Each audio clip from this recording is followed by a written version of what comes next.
Hello and welcome to Personal FX, the collectibles show, the place to be if you want to know all about collectibles. I'm John Davis, wrapping up my week in the apartment, filling in for John Burke. He's hopefully having a great vacation this week.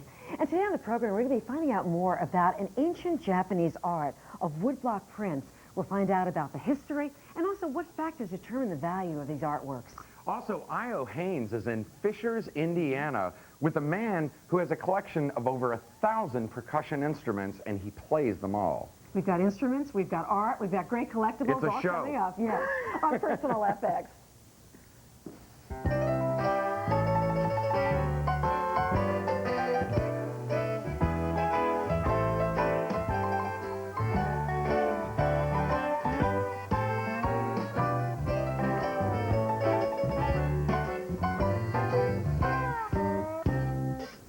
As always, we have a lot of people in the apartment who have come to have items appraised. We have a New York crowd today. We have a lot of people from New York, except for Aletha here, who's from Washington, and then we have Mildred and Bill from Clearwater, Florida, right? Right. A stone's throw from my old stomping grounds. If you'd like to join us here in the apartment, please give us a call at 1-800-FX-FX-FX1. And now let's go out to Fishers, Indiana with I.O. Haynes, who has a super collection that you just can't beat. John, we are marching to the beat of a drummer who is also our super collector. His name is Dan Paul, and of course, he collects percussion instruments. Dan, thank you for hosting us today. You're welcome. Now, how did you begin collecting these instruments? I began when my father decided to get me a drum set. I was taking lessons from him, and he gave me this piece of equipment. And it was, How old were you? I was in the 6th grade. Now, were you excited? No, it was nothing matched, and I was real disappointed Oh, in it. no. Yeah. And I understand a lot of people wouldn't let you play in their bands because of that. That's exactly right. They didn't match, and so they all wanted the red sparkle or blue sparkle. So it didn't matter about your ability, it was what your drums looked like. That's right. Well, since then, he has come up with a favorite that we're going to see later on in the show. And they match, right? They match. Okay, good. 24-karat gold also. Whoa, all right. We'll look forward to seeing that, I.O. And now let's go over to Claire in the dining room. Thank you, J.D. And Bill, from Clearwater, Florida, what brings you to New York? Traveling up to Nova Scotia, Newfoundland. Good for you. I'm glad we're one of your spots. Please meet Alan Trim and Deirdre Featherstone, two of our ace appraisers. Anybody play the percussion instruments at this table? Well, Not that you want to hear, Now, Bill was telling me before the show, you find some of your stuff through metal detectors? down on the beaches in Florida. How interesting. What have you come up with? Oh, we come up to a little silver. Just a little bit of a gold, not much of that. Deirdre would enjoy that. Plenty of pop tops. Where'd you get your sugar and creamer? This is a gift from a long friend of mine, a long time ago. And it's been with me for a good 10, 12 years. Very pretty. And this design is called Hobnail, which was actually a takeoff from Carnival glass, which was very popular back in the 30s. But this was done when? I would have to say this was probably done over the past maybe 15 or 20 years. So we think this one is new. This was done as early, this fading from the milky to the clear was done as early as the Victorian times, and this hobnail, you'd often see this in a white glass called milk glass. There were also, you know, in the category of depression glass, this fade also. Northwood made a lot of these pieces. They were very popular and known for their hobnail design. But also when I looked at the bottom, I saw no wear. And sometimes when a piece that's 60 years old, it's going to have some sort of wear on the piece. And this actually seems so clean and pristine and new, and with all the new reproductions out there, that's usually a telltale sign for most people or most dealers, collectors, that a piece is pretty new. So as a newer piece, what value would you place? I would probably only say about $10 for the do. You go that high. Yeah. I would It's say still $10. very, very sweet. It's a molded, it's actually just a molded glass. It's a and lovely then looking piece. Now the way the show works, you know, you can put this up for sale or you can take it home and enjoy it. Oh, What would you like to do? oh I'd like to entertain it, yes. Entertain? Why not? Thank you so much Thank for you very visiting. much. Hope you have a good time, good travels. Thank you. And our number to call is 212-802-0082. Write down that number, use it throughout the show for any item up for sale. Liz joins us next. Hi, Liz. Welcome to the program. Hi. Good to have you with us. Pretty necklace. Where'd you get it? It was a gift from my mother-in-law. How nice. Who's with you today? For you? Yes, she's with me today. It's just phenomenal. I adore this. What are we looking at? We're looking at a jet glass? jet glass. It's actually glass, but it's done in the, you know, obviously it Jet looks style. very similar to jet. Jet was cut in Victorian era. And it was basically, this was done probably in the 40s or 50s, as late as the 60s. But I'm tending to think it was a little earlier because of this labor-intense design here. I also looked at the back of the clasp, and if you take a look here, you'll see a designer. That'll also tell you on any piece of costume jewelry whether or not you have a mediocre piece of jewelry or a better piece of jewelry. If there's a designer name on it, you usually have a better piece. And how much, because it is such a good design, does that affect the value? It affects it incredibly, because if this was just a string of jet-colored glass, it would be $10 to $15. This is very intricate. There's a lot of work on this. Extremely intricate, and this at a pure show, you can do 100 and a quarter, 150 on this. I would definitely agree. You can still pick them up here and there for not that much money, but it's exceptional. It's black. It goes with everything. $100 It's to perfect. $150. It's Yeah. those bib necklaces I look for at the pure show. Exactly. Are you interested in putting it up for sale? Yes, I am. Oh, I'll be happy to put it up for sale for you. Thank you so much. Great to see your mother-in-law. And John is our next guest. Hi, John. Hi, how Good are to you? have you with us today. Nice to be here. So what did you bring with you? Looks like an interesting piece. That's what I'm looking to find out. We're going to find out what it is and what it's used for. Actually, it looks like definitely a carved piece of soapstone. We tested this. We took a look before. We saw that on the back here that there is some sort of a chip or a crack. The bottom that, just got sheared right off here. which does happen with soapstone. It's a very, very, very, Very soft, soft. stone. Actually, if you took a knife out, you can actually just carve pieces of the stone right off, like But how layers of valuable it. is soapstone? Soapstone's not very Not extremely valuable, no. upset, I'm sorry. What is very interesting about this, you can take this, and to test soapstone, what you do is, can I test it on this? It makes a little teeny scrape on it. You take a little knife and you run it across, hold that, you got it? Got it. Okay. You run it across, and it just flakes off ever so slightly. And, you know, the dust rubs away, so it's just do it in an inconspicuous place. But But it soapstone is is so easily carved, so common, very And you will find a souvenir-y. lot of stuff from the Orient made Absolutely. in soapstone. Most of the stuff that's imported that comes in from the Orient usually does come Was in this meant to soapstone. be like a planter or to put It's a things- planter and a vase, yeah. You've got several little floral arrangements here and then a larger one there, and sometimes floating. How much did you flowers. pay for it? 75 cents. Well, I don't think okay, you're don't hurt lose any because money it's on it. still, You get it like a still, buck and a half. It's all your money. at auction, it's still How worth much? some money, 25 to 35 in this particular condition. Because you have the Yeah. crack on the bottom, it does hurt the value. And I'd say probably in the $20 range. Okay, but after $35, the price was right for you, and you yeah. want to put it up for sale, okay. I gather. Yeah. It's okay? Yeah, no problem. All righty. JD, I think it would make a lovely vase and planter. I think so too. Hey, Claire, look at this. Now, stamp collectors, Warner Brothers collectors, Bug Bunny collectors, listen up. Look at this. The U.S. Postal Service has issued this stamp today. It's a Bugs Bunny stamp, and it's the first time an animated cartoon character has ever appeared on a postage stamp. Now, true stamp collectors are upset because they're saying that marketing, as opposed to historical perspectives, are driving who gets on stamps. But the thing is, the U.S. Postal Service is estimating that this stamp will generate $38 million. But they're doing it also to entice kids to start collecting stamps, to kind of enhance the pool of stamp collectors out there. So out on the market today, the Bugs Bunny stamp. And now let's go out to Indiana with Beth. Beth, what did you bring for us today? I'm going to have my wooden chair appraised coming up next on Personal FX.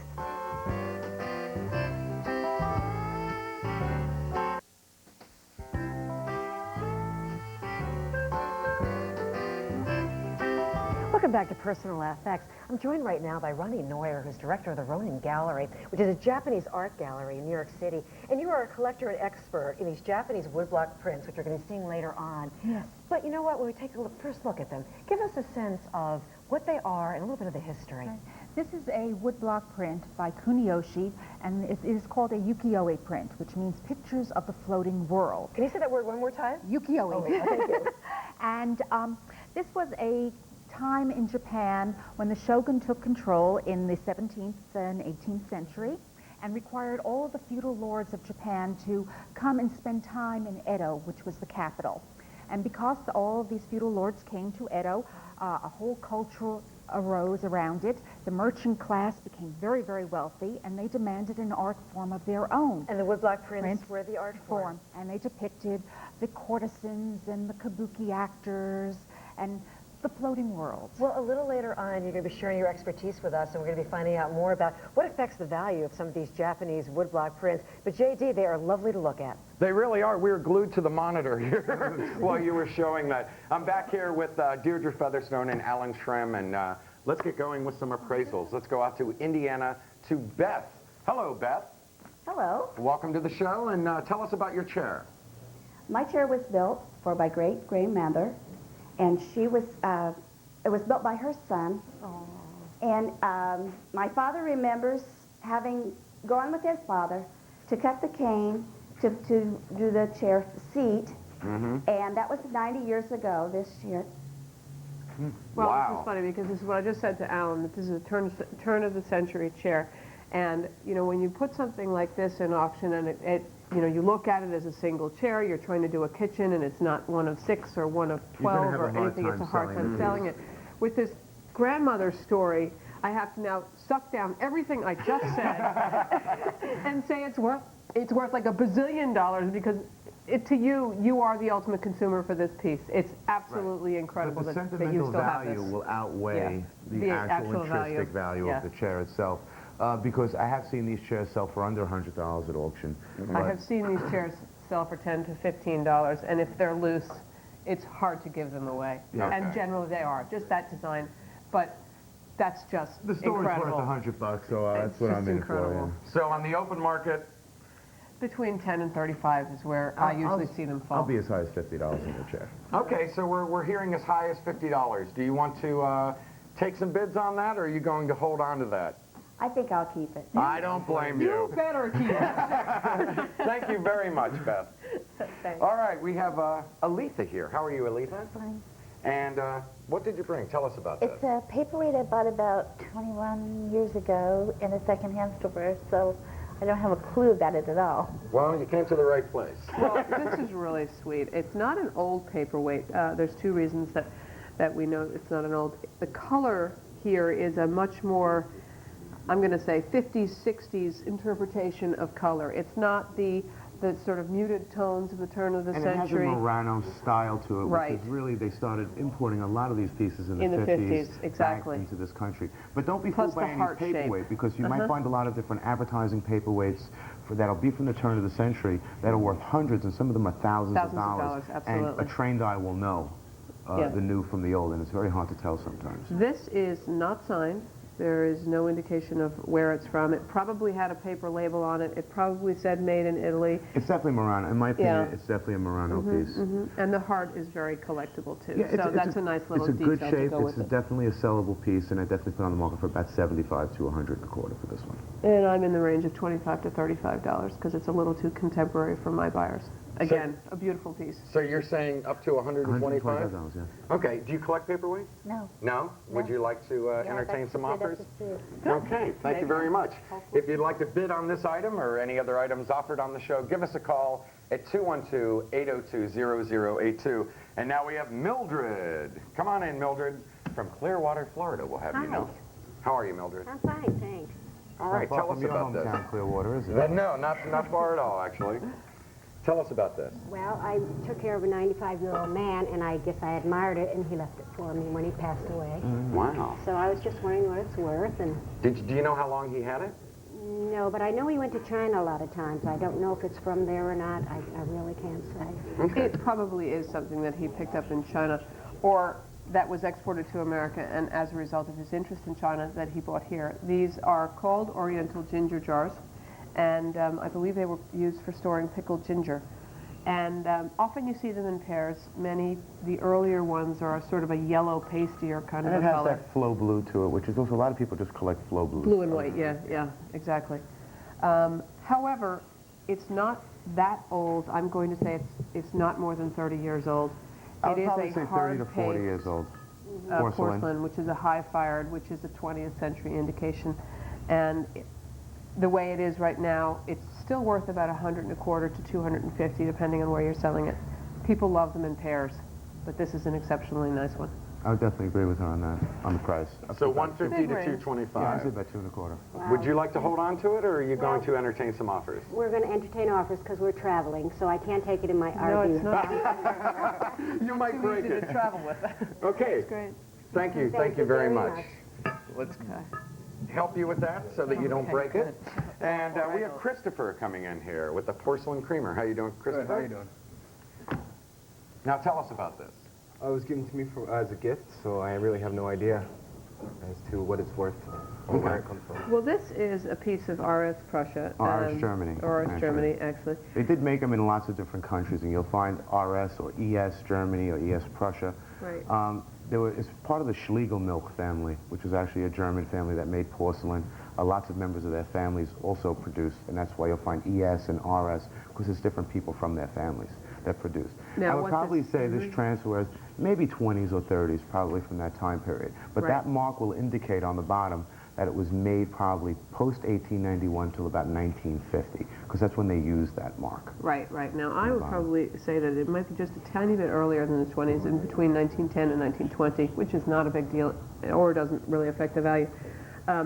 What does affect the value is it had a gilding here, and probably a nice little decoration, which is usually stamped on, transferred on. It does affect the value that it has worn off.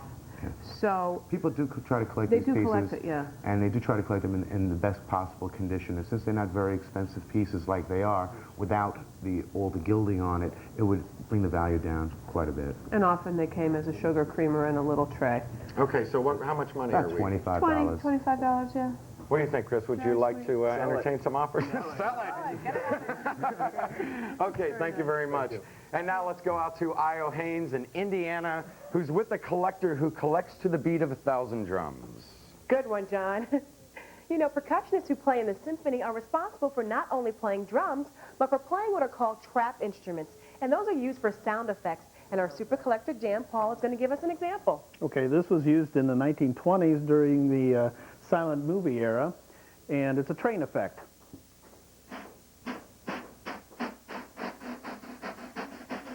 We are looking at percussion instruments here in Fishers, Indiana on Personal FX. Today's Collector Speak is tabor. Now, a tabor is a small drum with one head made of soft calfskin. Now, it's usually accompanied by a pipe or a fife played by the same person. And you can picture someone during the Revolutionary War walking with the drum and playing the fife, so. Yes, I can. It's a Now that you tabor. said it, I can. Tabor, I didn't know the word. Welcome back to Personal FX, the Collectibles Show. John Burke on vacation, John Davis sitting in, and we want to tell you about the items that are up for sale right now, starting with the sugar bowl and creamer that we saw earlier. That is a recent piece. It has what's called a hobnail pattern, and it is worth about $10 to $25. We also have a costume jewelry necklace. And JD, it's the design of the necklace made of jet that really makes it more valuable. It's a lovely design. It dates back to the 40s, anywhere from the 40s to the 60s. It does have a designer name on it, and a price tag of about $100 to $150. And then we have the soapstone carving. It's going to be used as a planter. And soapstone isn't all that valuable, so it's worth about $20 to $35. And it does have a little bit of crack on the bottom because it's soapstone and it's soft. And we also have that heart-shaped paperweight. It's a glass paperweight. It's not signed. It's probably from the 50s or 60s, and it looks like it's a Murano glass, valued at between $25 and $125. We also have the Chinese urn. Now, it's made of porcelain, 30 to 40 years old, and it's known as a ginger jar, valued at between $125 and $250. And we also have this, this porcelain creamer, valued at between $20 and $25 from the 20s or 30s, made in Germany, has only one piece. It's not a set. It's just one creamer, $20 to $25. And Claire really wants that necklace. My kind of necklace. I know it is. Yes, Dave, I can't bid on it, but you can. You can call us at 212-802-0082. I was tickled and delighted by the sound of the train. I know. You know, with the percussion. I hope we're going to hear more. I certainly I hope we are. So let's go out to Io Haynes. And are we going to hear more, Io? We are. Your wishes will be fulfilled today, John. Dan's father has passed on the tradition of collecting and also playing instruments. Now, how did he help you with collecting per se? When he started in it was in the Indianapolis Symphony Orchestra for about 15 years, and this particular drum, he played in the orchestra during that time, and this was made around 1928, and it's a Ludwig drum, and it's a snare drum, and it get that sound from the snares in the back. That's what makes it a snare drum. That's right. Okay. So this is one of his favorite drums. I understand there's an interesting story behind it. Well, it was purchased in Chicago. It was supposed to be for the player of the Chicago Symphony Orchestra, and he talked the man into selling it to him out from under the other guy. So he was able to get it. Persuasion. Yes. What's the oldest piece in the collection? The oldest piece in the collection is this rope tension drum. Now, what does the rope do? The rope keeps the heads tight. They would put a press on it and would tighten the head down, and then pull the ears down real tight. How old is it? This is about 1840s approximately. How'd you get it in your collection? It was given to my father by another member of the Indianapolis Symphony, and we used it in our living room with a Christmas tree on top of it You're while I was growing up. This is over 100 years old, and you use it as a Christmas tree stand? Yes. Your parents didn't mind, huh? Nah. Now, what are the different types of percussion instruments? There's anything that is struck, and a lot of times it's things that you would blow or scrape and to make sound effects. So a xylophone would be considered a percussion instrument? This is a xylophone, correct. Now, what's so special about this piece? This one, it was a concert grand xylophone made around 1910. It was used in the theaters or movie houses. It was too big to carry around for a percussionist. They had to have something much smaller. What year is this again? About 1910. This looks like it's in great shape for a 1910 piece. It's in real good shape. Did it look like this when it came to you? No, it was a rust bucket. Ah, a little elbow grease. Lots of work. Let's hear how it sounds. This is the way it sounds. Wow.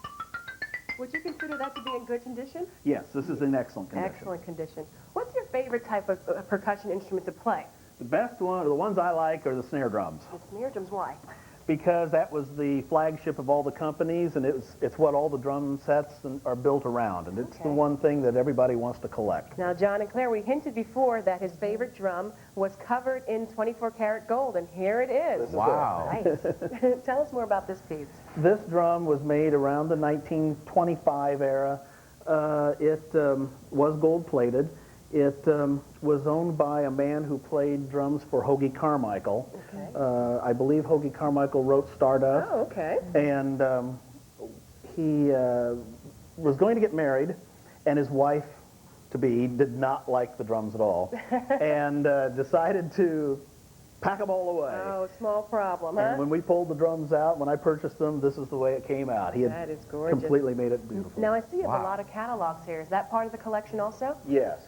Tell us about this one here, the Ludwig Drum Timpani and Accessories. Well, this particular catalog is from 1926. This has this particular drum in it, which is right there. This one right here. And the finish is down here, and it sold for about $72.50. $72. That's a lot of money back then, huh? About twice as much as any other drum would. How much is it worth today? Probably around anywhere from $3,000 to $5,000. $3,000 to $5,000. Is this your rarest piece? No, it's not. The rarest piece is this one over here. Oh, another 24-karat gold. This one is also 24-karat gold. This was made about 1970, around there. It was hand engraved and 24-karat gold plated. There are very few of them, maybe 5 Oh, that's in why the it's so entire rare. country. Right. So the value must be incredibly high for Yes. this. Yeah. About how much? At the time, it sold for about $400, which is what most drums sold around $60 at that time. Today, I don't know that I could put a price on it. I'll say about the same as the other, maybe. Well, John and Claire, I want to show you real quick his favorite drum. He wanted this in college. His dad talked him out of getting the champagne colored. He ended up getting silver. Silver sparkle. Right. So a little later on, you're going to play for us on this particular model? No, I'm going to play on the bigger set. Okay, It's a little easier to do. Well, I want to thank you so much for inviting us in your home and seeing your collection of percussion instruments. Thank you. You're welcome. You're welcome. Wow, thank you very much, Io. Thank you, Dan. Gold must be your favorite color, Dan. You have a lot of gold. I think so. Thank you very much. The drums look very rich in that golden They tone. I do. like I bet you they look great on stage, too. Okay, when we come back, we're going to be taking a look at some beautiful Japanese woodblock prints, finding out how they're made and what determines the value.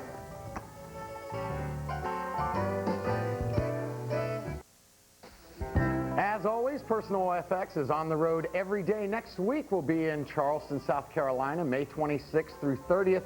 Now that is booked. We have all of our contributors and super collectors for that city. The following week, Lincoln, Nebraska, June 2nd through 6th, and then Cape Cod, Massachusetts, June 9th through 13th. And we do have availabilities for both of those cities. So if you're a super collector in that city, or if you'd like to come on the show and have something appraised, give us a call at 1-800-FX-FX-FX1. On the road every day. And we're back here in the apartment with Sean. How are you, Sean? Good, thank you. And Sean brought in a drawing, actually, to be appraised. Tell us about it. This is a drawing that I received from my great-grandmother as a gift. And wow.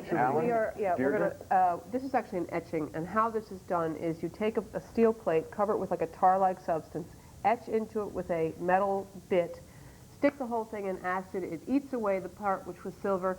You smear it with ink, and you smash it onto the paper, and then you get a print. You can make multiples of this. Exactly. This is exactly what this is. This is probably from a portfolio. It is an 1887 piece. It is signed here, well, engraved, which you have to do backwards when you're engraving into the plate. Charles Mente. And down here, the artist is actually signed in pencil. And this here would probably be the printer. Now, is that a known artist? I don't know the name, but to me, this looks like a typical, like, pre-Art Nouveau artist. This is a subject that was kind of romantic, a little bit going towards the floral, and it was a typical subject at the time. I am looking at the work, though, and his artistic... Pretty good. He was very, very, very good. Yeah. His work is fine. It also has a copyright date up front, which I think says 1888. Yeah. So it was probably released or copyrighted the year after that it came out. What kind of a price would you put on it? I'm going to say this piece, in the condition that's in, will probably be about $500 today with the frame. It's a nice old piece. It It's is a still in very, great very shape. nice presentation piece. Do you agree with the price? I actually would tend to take the wholesale side of this, but you're still looking at something that at auction you'd probably buy it for $200 to $300. If you go into a print shop, then you're up there with Allen and maybe $500 to $800, even more than that. It is a beautiful subject. Okay. Beautiful.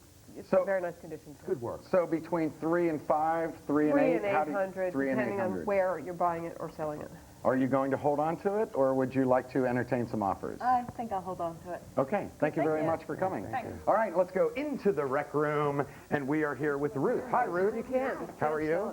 Let's let everyone get in here, and we'll take a look at your what you have for us here. Tell us about these lighters. I just got in the garage sale. Really?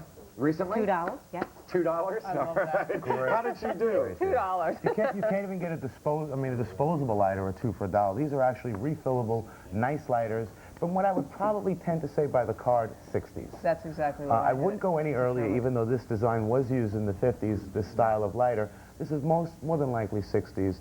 Very collectible because you have all the lighters with the card, the display card, which makes it an excellent display piece, which definitely adds lots of value. Plus, it hasn't been, marked up by a price, which would have been interesting historically. However, you do have a display which is in excellent condition. And you do have some early, well, I just want to point out one or two things. You also have some early Egyptian styling on these too, which is also brings it into another area of collectability too, where people do collect that.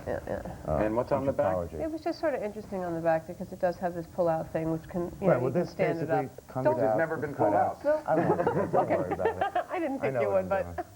But it's a nice piece, very collectible today in the marketplace. Each individual lighter itself might sell for $15 separately. You have the whole thing on the card here, so I'm probably going to say about $150 like it is. For everything? For everything, in that range. I mean, it can go up $50 either way. Okay. Do you agree? I'd be a little more conservative on this, but this is Allen's Market, and I would, if I saw something like this, I would figure around $35 to $50. Yeah, they're However, crisp, spanking, mint. I don't think that any of these lighters have even... I think that you even have the flint in there, and... Yeah, so you're saying $150? $150 for the card as it is. Okay, what do you think, Ruth? I'll take some bids. Would you like to entertain some bids? Okay. If you'd like to bid on this or any of the other items, give us a call at 212-802-0082. And now let's go out to Indiana with Cindy. Hello, Cindy. Hello. Tell us about your item. This was purchased by my husband in Upper Michigan and brought back to me on a trip after he came home. It's just a gift. Wow. Can we see that? You want to look at No, I want to see what was in her hand. Oh, what was in your hand? Yeah. This? Aha. Yes. A scoop that he bought at the same time. Okay, Okay. so as far as you know, they're not related? Are there any cracking? Okay, I'm sorry. You can answer Deirdre's question first. Are they related to each other, the two pieces? Not that I know of. Not that you know of. Okay, I see what looks like, is there any chipping or Yeah, there cracking is in on the this corner. here? Because I will tell you one thing about old wood, which is a guarantee. If you buy anything over a 40-year period of time, this is going to get misshaped and warped, no matter what you do. So if you find a wooden object that has no warping or no misshaping to it in itself, you know it's pretty much basically a new piece. Cindy, can we see the back of that? There you go. And what's it used for? Is that... This is exactly, it was hard to determine the exact shape of this.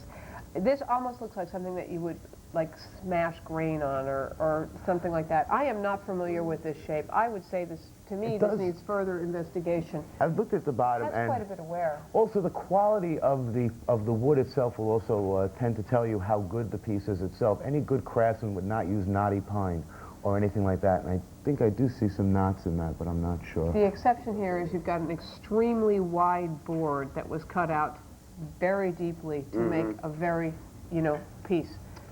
So what kind of a value would you put on it? I would say that this would be in the $75 to $100 range with the scoop. I'd go a bit higher. I'd probably say about 150. Okay. Very, very nice. So we're hearing, Cindy, $75 to $150. Would you like to entertain some offers? No, thank you. Okay, well, thank you very much for joining us.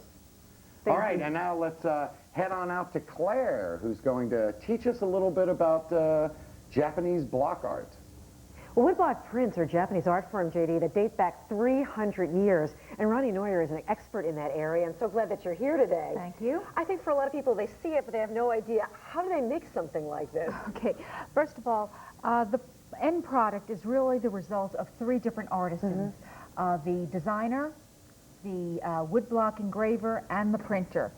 And for every color that you see, a different woodblock is carved. So let's take a look in terms of what you brought. Okay, well here we have the final product. And as you can see, first a black and white key block is made.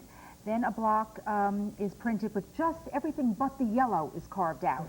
That is then printed on. And then everything but the orange is carved out. So for every color that you see, a separate block is carved. So a lot of work goes into each and every one of these. And the marvel is that they're in perfect register. I mean, and that is done because on the corner of every block is a little square mark. And perfect register means? Every color is exactly laid up on Let's top take a of look at some of them, because you brought several. Okay. Just how easy or difficult is it to date some of these, Well, determine when they were made? Well, it's very easy for anyone who's involved in the art to date them. First of all, most of the pieces are signed and we know when the artists worked. This particular piece over here dates to approximately 1690, and this is prior to the time when they had multi-block printing. So they would just do the black and white, and the yellow here is hand-painted on. So this indicates 17th century. Exactly. And over here? Here we have a print by Utamaro. It dates to about 1790, and we can see it's a very soft palette. Over here, when we get into the 19th century, this is a particular print by Hokusai, the old mad about painting, the one who did the Great Wave. And we have more landscape prints being introduced, and again, a different palette. And different colors, as you're saying. And then this particular piece over here dates to about 1890. It is by Yoshitoshi, and you can see how the lines are different. It's a much tighter type of work of art, and also the palette is different. Yes. These are done with chemical or aniline dyes. So from the where these are colors, yes, vegetable themselves, dyes. you could tell certain things. Yes. As we take a look over here at some of the things that you brought, are the older pieces necessarily the most valuable? Sometimes that is the case. Not necessarily. You could have a piece that was done in the 18th century and it's worth less than a piece that was done in the 19th or 20th century. So give us a sense of, when we look at these, what affects the value? Okay. I like to evaluate a print really by 4 different criteria. No one criteria is more important than the other. The first one let's discuss is the artist. Certain artists just command different prices. All of these prints here are all by Hiroshige, a 19th century artist. Then, of course, we have the design. Certain designs are just more masterful than others. If they had more colors in it? No, not. What? It's just the overall design when you look at it. This particular print over here is Ohashi Bridge. It's one of Hiroshige's most famous prints. Van Gogh literally copied it verbatim down to Hiroshige's signature, of course, in oils. How interesting. Now, how greatly does the condition then affect the value? It affects it greatly. We can have two of the exact same prints, which I brought here, and one can be worth, pardon me, $1,500, and the other could be worth $4,500. And what's the difference? This one here has a big water stain on it, and unfortunately, you know, it does diminish the value on it. The Woodblock prints are lovely. Thank you so much for being here and teaching us more about it. Thank you. And we come back. Charlie has an item that he wants an appraisal on. Charlie, give us a preview. What have you got? I'm going to have my Gunkel alto horn appraised coming up next on Personal FX.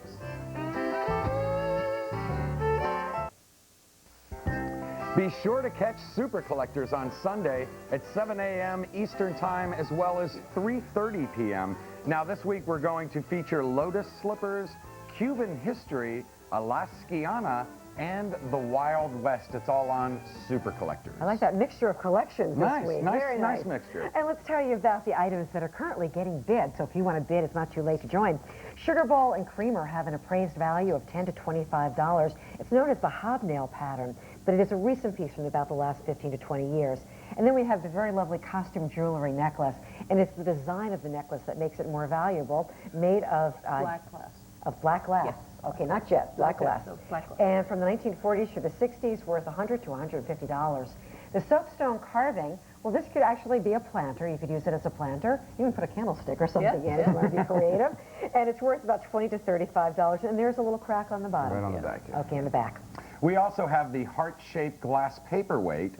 It's Italian. It's from the 50s and 60s. It's not signed. It's valued anywhere between $25 and $125. We also have the Chinese urn right here. It's porcelain.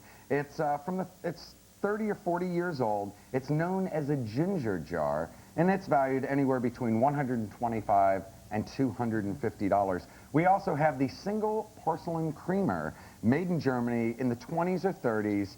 It's not part of a set. It's just a single creamer, $20 to $25. And we also have the lighters that we just saw recently. It's on the display card. It looks like this thing hasn't been touched for about 37 years. It's from the 60s. It has refillable lighters in there. There are a total of 12 lighters, and they're valued at about $150 for the whole set. Somebody who's a collector of that. Yeah, they really are great. Yeah. Really great. So if you are a collector and you would like to join the bidding process, here's what you do. You call us at 212-802-0082. Let's go back on out and see Charlie's horn. Hi, Charlie. Welcome to the program. Hello, thank you. Tell us about your horn, what you know about it.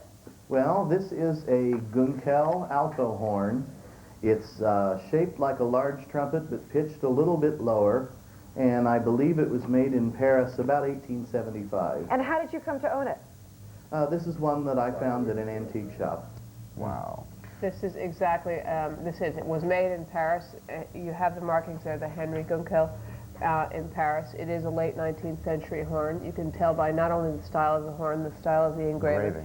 And then it was retailed in Chicago, so it was exported and brought to the American market. The only thing that I question on this horn is around some of the joints there, my concern is that it has been repaired with lead solder. Hopefully not. Hopefully it's been repaired or put together with some kind of a silver solder. Lead eats the metal that it is adhering to, which then causes you not only to lose the repair, you'll lose also the quality of sound. You lose also the metal that it's sticking to. Let me ask you, though, are you aware that it was repaired at some point? Yes, it was repaired previous to my purchasing. Have you ever checked out the repair to see how it was done? Yes, I've taken it to a repairman, and he's assured me that it's not going to do any further damage. Good. To get it into perfect playing condition, it would take some more reper. Let me ask you, do you need to hear the sound of a horn to know in terms of the value? Well, of course we'll take this opportunity to listen to him. And then we'll give you the appraised value of it. Now, unfortunately, I don't have the original mouthpiece, so this is using a modern trumpet mouthpiece, but it should be approximately the right sound.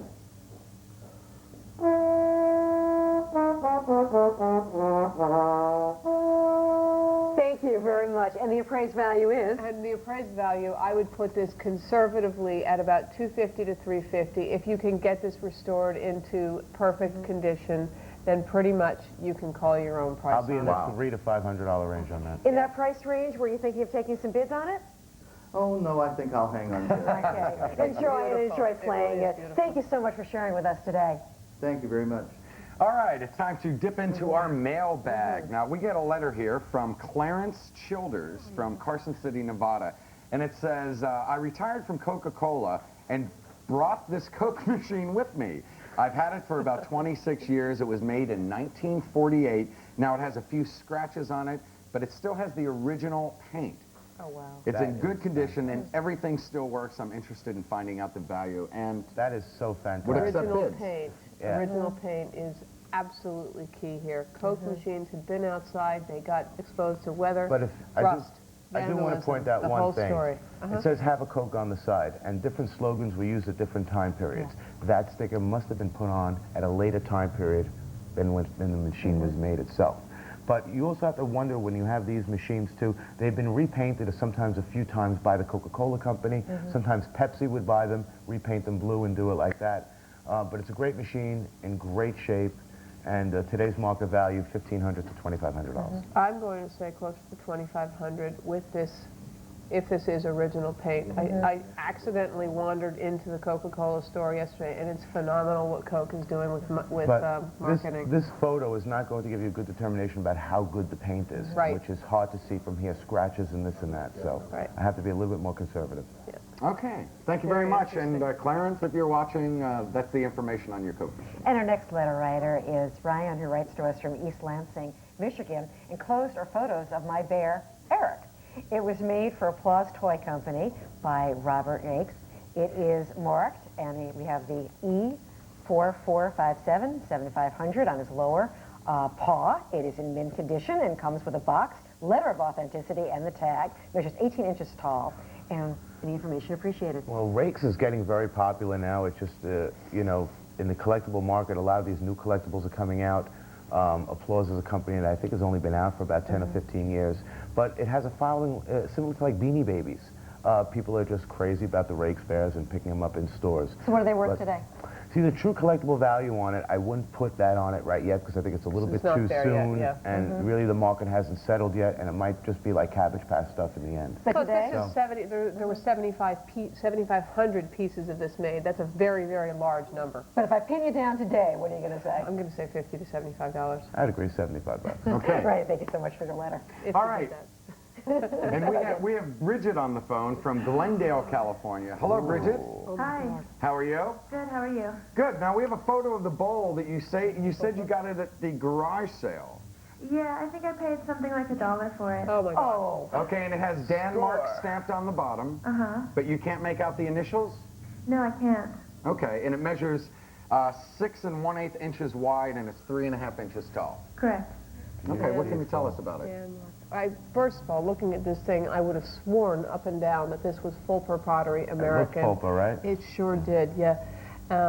However, I'm going to have to say that this was an art pottery. I don't know what the Denmark mark is, but it's probably a takeoff on Danish.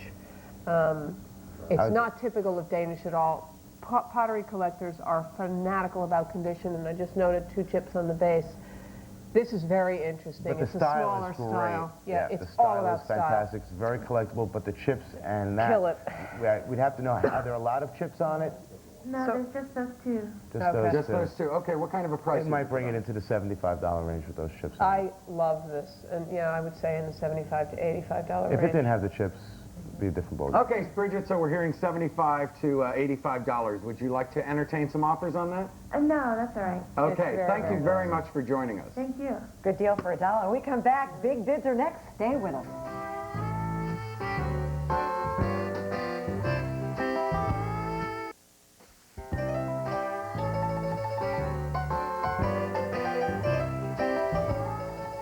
Welcome back to Personal FX. We just want to thank Ronnie Neuer once again for teaching us more about those Japanese woodblock prints. My pleasure. And now we're going to get to the big bids. JD? That's right, and we have them coming in. All right, Bill, For your sugar bowl and creamer, Michael from Montgomery, Alabama is offering $50. Sold. Sold. We have a sold.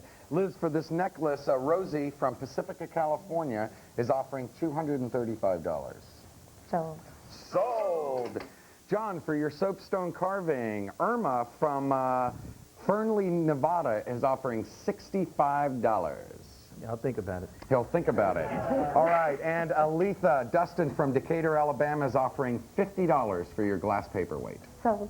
Sold. All right. And Mildred for the Chinese urn, Jan from Everett, Washington would like it for $176.50. Sold. Chris for the porcelain creamer, we have an offer from Dell from Mayfield, Kentucky for $35. Sold. And Ruth for your lighters, Bernard from Port St. Lucie, Florida, for all of them is bidding $201. I'll think about it. All right, and let's go back out to Io Haynes. Io, great week in Indianapolis. Thank you, John. Same to you. Thanks to Dan Paul and all our super collectors this week. Have a happy and safe Indy 500 racers. Bye. All right, bye-bye. And on Monday, we have a very special presentation for you. JD, we're making a dent in the mailbag. Oh, good. We're going to have that and a super collector of apothecaries. And then the rest of the week, I'll be in Charleston, South Carolina. And Monday or Tuesday, we're going to have toy tow trucks. Have a great weekend. John Burke will be back here next week. Bye-bye.